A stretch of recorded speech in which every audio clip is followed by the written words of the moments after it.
coming out to the third period, you've got a 1-goal lead you're trying to protect. Well, not even 3 minutes in now, you've got a 2-goal lead, and that's a completely different mental spot. So it ends up being obviously the game winner, as it turns out, after the Pete goal. So the goals in the key spots there are really just what we're all talking about, that sort of thing. Let's get right to the BetRivers.com highlight reel as the Flyers outshoot Columbus 39-33 in the game. First goal comes in the first period. It's that short-handed goal you were alluding to. And it is TK. A breakup by Scott Lawton. It's his 13th of the season. Clear. Away, short-handed. Here's Travis Konechny. One man to beat. Drag, shoots, and a save. Oh, he scores. Travis Konechny squeezes it through Tarasov. And a short-handed goal. The Flyers. Just a Flyer goal. Philadelphia takes a 0 lead on Konechny's 13th of the season. Yeah, first, just a good play in the D zone there. 6 in lanes is the terminology, right? And Lawton gets a stick in the lane, breaks up the pass attempt, and then throws a nice area pass where Konechny's speed come into play, and he finishes it beautifully. You don't have to do a lot of intercepting of pucks in this sport necessarily. If you can do it, great. But if you can take possession and make a play, great. But sometimes it's just as effective to simply get your stick blade on the puck and redirect it in a different direction. And that's what happened here. When you've got guys swinging pucks left and right on a power play situation, all you want to do is try to break up one of those passes, and that's exactly what Lawton does there. He does it to the best possible area, right to where Travis Konechny can pick it up and take care of it going the other way. So that's exactly what you just said. That's what they call it, sticks in lanes. And your coach is talking about that a lot, stick positioning. Like when they're talking about the Flyers defensemen trying to have their sticks in the correct places, that's what they mean. Because you can have a stick on your left side, or you can have a stick on your right side. You can have a stick in all sorts of places, and you need to know where the right place is to put it. And that's what Lawton did there. To thwart the opposition, and that's exactly what happened. Flyers would end the first period and up 1-0 in the game. They pick it up in the second, and now it's Columbus' turn as Kirill Marchenko picks up his 3rd of the season. Then Ken Johnson at 8:41 picks up his 8th, and it's a 2-1 Columbus game. The Flyers respond less than 2 minutes later at 10:04. Morgan Frost, all the time in the world in the middle of the ice here, exploits it as he picks up his 6th goal of the season. And he came clear with a shot. He scores. Frost from the left circle wires a wrist shot past Tarasov, and for Morgan Frost, it's his 6th goal of the year. He's got 3 in the last 5 games. Philadelphia's tied the game at 2. Yeah, York and JVR with the assist. And I hope the intermission there, right? He said that they were talking on the bench. They noticed that the middle was opened up. Mm-hmm. So let's exploit that. And he gets in there, and he says he looks up at the goal, and it's the goalie and 2 defensemen trying to play goalie. Yeah, they're not closing on them. And this happened a couple of times in this game where Flyers players had the puck on what normally would be the perimeter if they had a defenseman closing on them, but they weren't. And so they were able to advance in and get a much better scoring opportunity than perhaps they would from a different way. And there were a couple of times too when the Flyers didn't necessarily take advantage of it. I know Joel Farabee had one in the third. It was about a 50-foot wrister from between the circles that it's going to be caught all day long. He had some room in front of him to skate it in.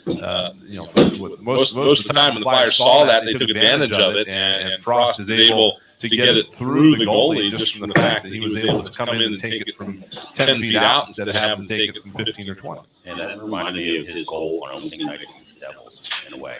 Same spot on the ice, same end of the ice as well. So 2-2 game at that point, 14-18, the Flyers grab the lead. This comes right after a power play, and it was a good power play. Didn't score on it, but scored 12 seconds later when Owen Tippett here picks up his 9th goal of the season. Penalty Clear. Columbus back at even strength. Flyers still have control. Tippett turned away from a man, jumps into the circle, gives it up down low, back to Tippett with a shot, he scores! Oh, and Tippett buries his 9th of the year. It's a even strength goal, 3-2, Flyers lead. And Joel Farabee and Cam York picks up his 2nd assist of the game, and the Flyers now have 3-2 lead. That's a big goal for Tippett. He'd get another one to hear that in a moment. So let's pick it up in the 3rd period. Flyers with a 1-goal lead, not great in these spots. Actually did good the lead going into the 3rd, but closing out games, they grabbed the 2-goal lead. Important goal here ends up being the game winner. 2:45 into the 3rd. it's Travis Konechny. This time his 14th unassisted. Good save there by Carter Hart. Up the right wing, Konechny's got room to skate all the way in. He's got Brown with him. Cuts into the middle. Backhand shot. He scores! What a play by Travis Konechny. His second goal of the night. Number 14 of the year, and the Flyers take the 4-2 lead. Yeah, I mean, as that play is developing, I'm up in the press box, and I'm going, Brown, drive! and I'm going, as soon as I say drive, I go, all right, TK, take it yourself. Because he's got the hot hand, you kind of feel it. And Patrick Brown does exactly that, does his job, and TK goes in and is able to, and then just find his way in and be able to get that backhand high glove. Yeah. Beautiful. And, he alluded to this, too. The presence of Patrick Brown here is what makes this possible. And, he said he thought that meant that the Blue Jackets were reading this as a 2-on-1. And, so first thing he does is, of course, he comes across with the deke, and that goes right through Gavrikov, like he's not there. And then at this point, if you're goaltender, you're like, all right, what's he going to do now? Because he's skating away from the front of the net. He's got the puck on his backhand, so he's on his offhand. So you almost got to think, okay, he's going to go to Patrick Brown. That's almost the only thing he can do, except flip it backhand over your shoulder. That's the other thing. And that's what You're happens. feeling good about it. As a goaltender, you're feeling good about your chances on that back. As soon as he goes from his forehand to his backhand, you're going, all right, I'm feeling a little bit better. Right. Although backhand's harder to read for the goalie, you can't get as much on it. You can't snap it at the same velocity as and you saw obviously in the result there too. A backhand's a wicked weapon. Yeah, and I guess too, maybe you're thinking, all right, he's pulled it to the backhand, and he's going to go up. He's going to try to go 5-hole or whatever. I don't know if you're watching here. I've got it on my side. That he does lay the pad straight down. Like he looks like he thinks that's going 5-hole because. When you're a goaltender, you're moving from side to side. You know that's what the shooter a lot of times is thinking, that they're trying to open up between the legs. So he seals all that off, but he's not even looking at the puck as it goes by him over his shoulder. He's looking low. So that's again. I don't know the word I'm looking for. It's a slick play, maybe. By Konechny to lift that. Yeah. It's a deceptive play because he can't read it at that point. Konechny exploits it and gives the Flyers a 4-2 lead. Then Andrew scored at 11-11. It's a beautiful shot. Goal of his life at any level. Yeah, it was an incredible shot right inside the bar and the crossbar. And that puts Columbus within a goal, but at 18:41. Into the empty net for his second goal of the game. How about Owen Tippett with his 10th? Good draw. King clear. His zone, right up the middle. Right wing pass. Line A. Missed his intended target. Race for the puck. Here's Owen Tippett. 2-on-1. Empty net. Shoots. He scores! Owen Tippett's second goal of the game. Into the empty net. And that should secure the Flyers their 11th win of the year as they take a 5-3 lead. And you may go, well, Tippy could have passed it across on the 2-on-1 to Farabee. You can't sit there and go, Tip, you're a shooter first guy. And don't shoot at the empty net. That's right. That's right. Yeah. I mean, you're looking for any opportunity. I mean, especially this team right now. Right? How many times have they had the situation go against them where some other team has just turned and without even looking fired a 150-foot shot into the empty net going the other way? You just don't want to. You want to take every opportunity you can to ice this before something crazy happens. And let's be honest. I mean, a couple of the Blue Jackets goals tonight were just like ridiculous crap. Like that should not happen. Yeah. So they didn't need another bad bounce going their way. So good on him to finish that off. And like you said earlier, you're trying to build these guys' confidence, and unassisted goal or not. In 3 days when Flyers are going in Carolina in the second half of a back-to-back, and they're tired. That Owen Tippett looks at his numbers and he sees he's hit that 10th goal mark, and he'll feel better about himself than he would if it was a 9. He'll forget that was an empty netter. He just knows there's 10 there. So whatever they can get right now to boost things and keep it going, they'll take it. So connecting with his 14th goal, the 13th and 14th goal of the season tonight. He's played now in 27 games this season and has 14 goals. If you extrapolate that over an 82-game stretch, it's a 42.5 goal per 82 pace. Okay, give me go. he missed games. You can't count that, right? So, okay, you have 14 divided by what, 33. And then you multiply that by 82, and he's on a 34.7 goal pace. Okay. In season per this 82, that is scheduled whether he makes a game or misses a game. That's the pace of 14 in 33 Flyer games played. Yeah, correct. And again, we were talking about, okay, is he going to get back to his all-star self? Is he going to get to be the Travis Konecny that seemed to be blossoming and taking that next step in his career when COVID hit and it all shut down? That Travis Konecny, on the same metrics that you just put forth, was averaging 29.8 goals per 82 games. He had a 24-goal season that ended at game number 66 for him. Flyers played 69 that year, and so we missed 3 along the way somewhere. But, 66 games, 24 goals. So he is even on a better pace than that now. So that is a very good sign. Again, the Flyers are trying to figure out where they're going after this year. It seems pretty clear that they want to make him a part of that. Wait, so how did you figure that? How many goals in 27 games that year? In 66 games, he had 24. Oh, okay, yeah, which was basically a 30-goal pace. Yes. That year in his first 27 games played. Oh, right. So let me figure that out. Yeah, that's a good point. 9 goals in his first 27 games played that Forgot season. about that. And then if you multiply that, he was on a 27.3 pace at that point. Yeah. That is correct. That was the year he was. I forget what happened. They used him different or something like that. There was something that kind of just. I think he was playing with Couturier. Yeah. And that all of a sudden just kind of turned him loose, if you will. So it was one of those things. I think I'm trying to look at my stats and see what this is updated. I assume this is updated, including tonight's game. He's now at 299 career points. So that's come up quietly as well. I think you're going to see a lot of guys like this whose careers came during this COVID era, where time just kind of stood still for a while. That you're going to realize, when it's all said and done, all of a sudden they're creeping up all these milestones. He's right now in his NHL career, which is going to hit 500 games here, I think, before the year is over, averaging 45 games. 0.657 points per game. That's not too shabby. Yeah, no question. And tonight may be another step to solidifying his now second All-Star game as well. That could be a real possibility. Somebody's got to go.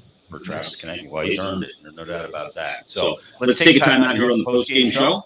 Flyers get 5-3 win over the Columbus Blue Jackets, final home game of the calendar year 2022. We'll be back after this. Brian Smith, Jason Martinez on the BetRivers.com Flyers Broadcast Network. We're listening to the Flyers post-game show.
Arlington, Philadelphia, a Beasley Media Group station. Mike Chuck. Back live at Wells Fargo Center. Flyers with a 5-3 win over the Columbus Blue Jackets. They'll take it. Goal scoring has been something that's been a tough ask for this team this year, Brian. And you get 4 goals past the goaltender, another into an empty net.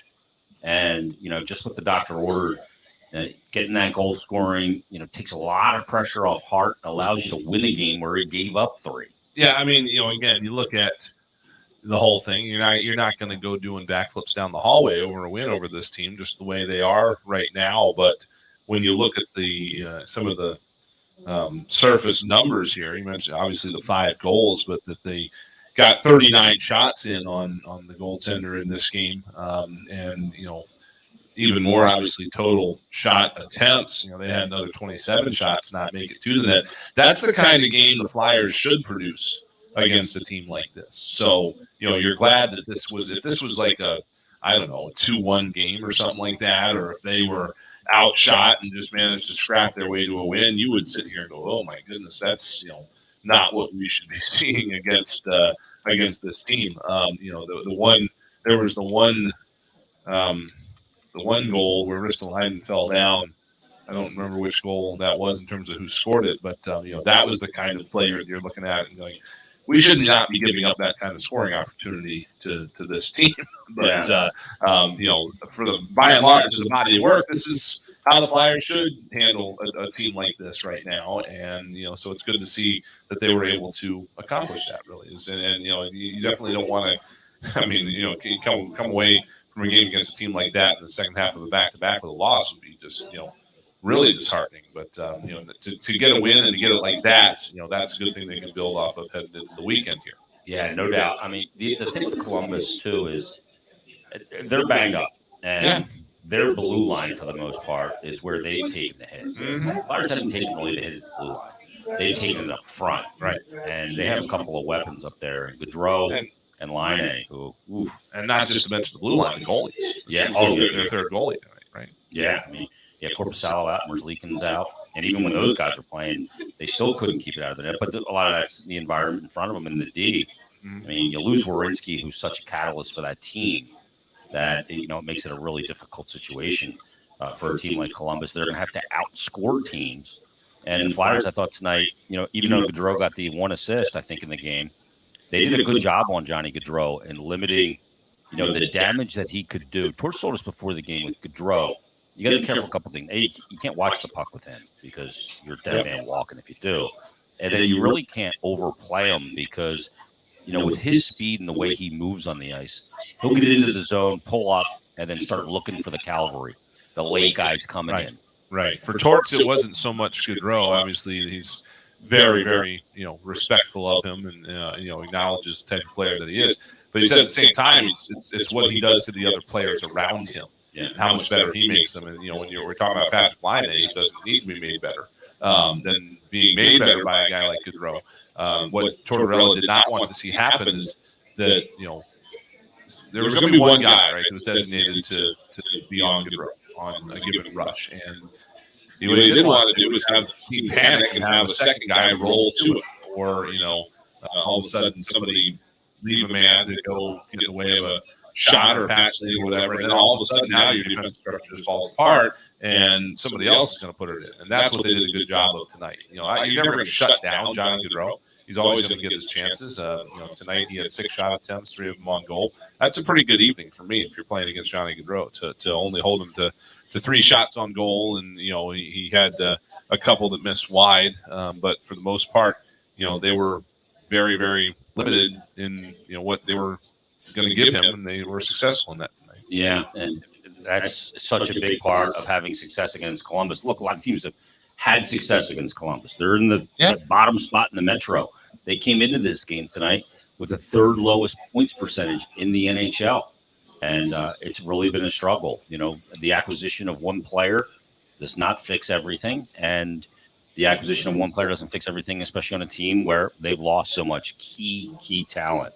But the Flyers will get the win. I mean, I got to say, I would think that if the Flyers had done what everybody seems to have wanted. If they'd cleared the cap space and they'd signed Johnny Gaudreau, I think the Flyers would look, pretty much the same as the Blue Jackets look overall right now. I mean, and not in terms of, now all our D are going to be injured, that sort of thing. I'm just talking about the team in general. I don't think they would have looked much better than they are right now. And then you've got cap implications for who knows how long. So I think you're seeing that, obviously that would have been an exciting signing of a hometown kid coming home, and he does a lot of things the Flyers need, but not at that price tag, I don't think, and not right now. So that's the kind of player you add down the road. I think he ends up in Columbus almost by default, don't you? He probably called 3 or 4 other teams, and nobody said, yeah, we'd love to have you, but, and then I think the assumption was when the Flyers were out, New Jersey was the destination, but he wanted to be close to home, but maybe not too close to home. There's some feature writing, I think it's an article about how this all came together. And it was almost like Blue Jack reminding their own business one day in July, and all of a sudden, hey, we can get this guy, and so they were able to do it. But I don't think he wasn't going to change the Flyers' fortunes right now. This is all.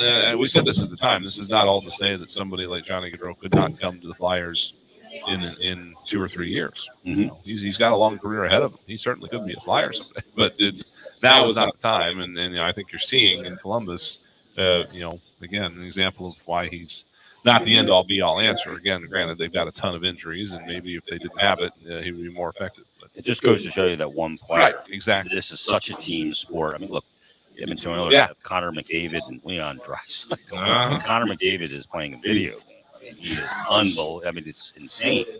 And, you got to build an entire roster. And I've used the analogy of you don't put travertine heated floors in your bathroom when your house foundation and plumbing and electric are in disrepair. Yes, exactly. And sorry, but I'm kind of equating Johnny Gaudreau to travertine heated tile in the bathroom.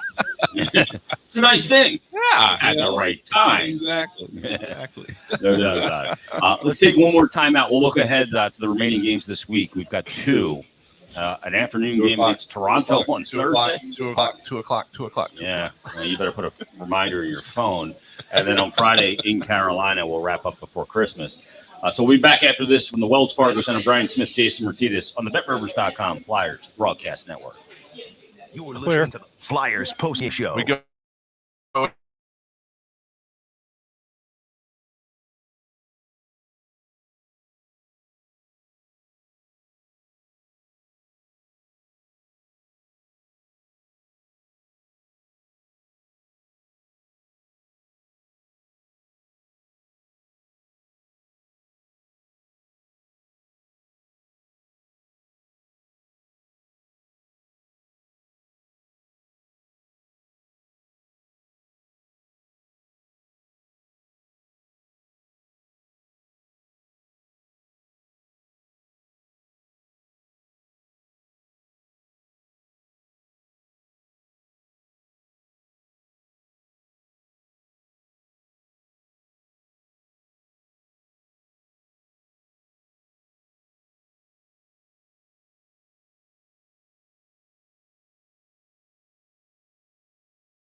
Ryan Smith, Jason Martinez, as the Flyers come away with a 5-3 win over the Columbus Blue Jackets. If you're looking like our environment's a little different here on the stream. Oh, that's right. My camera's on. Yeah. That was my way of telling you you're on camera. Hey, how about that? Sit the hell up. I'm not. I mean, this is we. How many years did we do this show down here? Yeah, We were. It was just us, and I get down here, and it's almost like just the old days. Yeah. Kevin Hayes Watson. He's always coming in here and meeting with special fans after every game, win or loss. But tonight, it's a win. It is, and it's again, it's good for the soul, right? Yes. It's these wins are going to again just keep the team feeling in the right direction because we've heard it from Chuck Fletcher, we've heard it from John Tortorella. You can develop players and you can be focused on structure and things like that. But at the end of the day, you need to try to do it in a winning environment. And even if you play well, if you don't win in 10 games and you play 8 of those games well, but you still haven't won in 10 games, and you don't care for that. So getting a couple of points in a game like this, when really you should, given the way this team that they were playing is on a back-to-back and so banged up. That's a great catalyst into what's going to be a really tough back-to-back in Toronto and Carolina. Yeah, I mean, you go into this back-to-back with these two teams, and I have a feeling, Brian, that Carolina ends up winning this division as the Devils right now are taking on the water. That's not sustainable. That's not sustainable. Yeah, they lost 6 straight. They lost again tonight. No, it already isn't being sustained. Okay. Yeah, they're in second place now, and Carolina's 1-6, but they go to the Leafs first.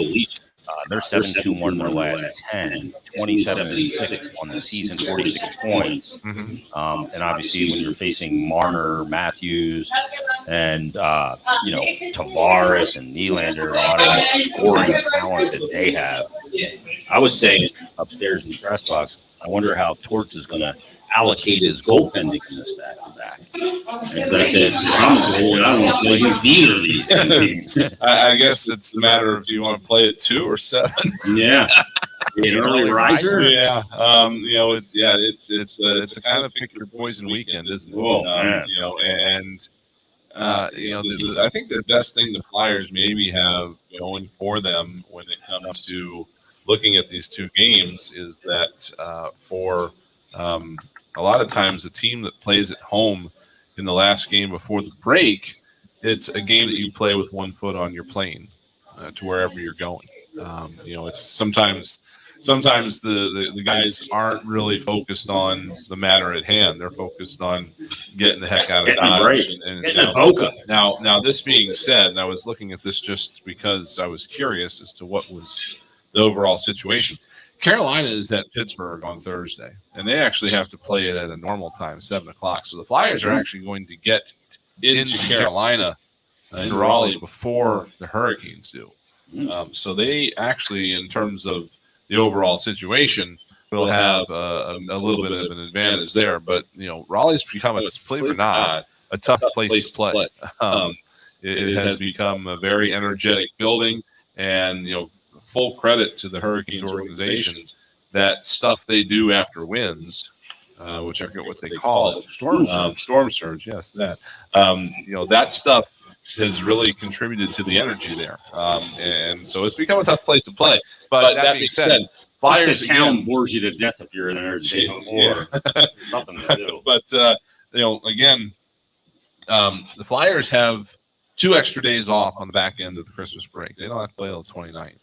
So 10:30 at night against San Jose. Yeah, for Carolina, the break is as short as it possibly can be. They're off 24th, 25th, 26th, and they are back on the ice on the 27th against Chicago at home. So for those guys trying to get out of town, to get home and enjoy some time, they're going to be looking to do every last minute of it, and it's going to be hard to fly a lot of places on Friday because of the weather. So that's the only kind of hope that I've got, is that the Hurricanes are a little bit distracted by trying to get out on Friday night, and maybe the Flyers can take advantage of that.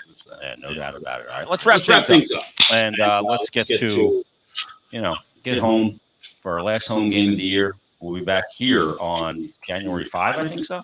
Yes, that's the next home game. It's, January the 5th, Arizona, I believe. Yep. That is 90s night here. It's a Thursday night. It'll be Throwback Thursday again, 90s night, and we're going to be having a good time there. So we're actually going to be honoring our buddy Timmy Saunders for 25 years. Is that right? Flyers, yep. 25 years. It's going to be a big part of that night. So it'll be a fun stop back here, and I'll tell you what, January is going to be busy. Yep, that absolutely will. We got lots of hockey, and then that little lacrosse team starts too. So there you go. Let's thank our in-studio engineer, Mike Vito, our on-site engineer, Betsy Deming, did a great job as always.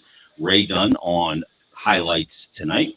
For Tim Saunders, Steve Coates, Brian Smith, I'm Jason Martinez. You've been listening to Philadelphia Flyers Hockey, a 5-3 win over the Columbus Blue Jackets on the BetRivers.com Flyers Broadcast Network. Good night, everybody. Clear.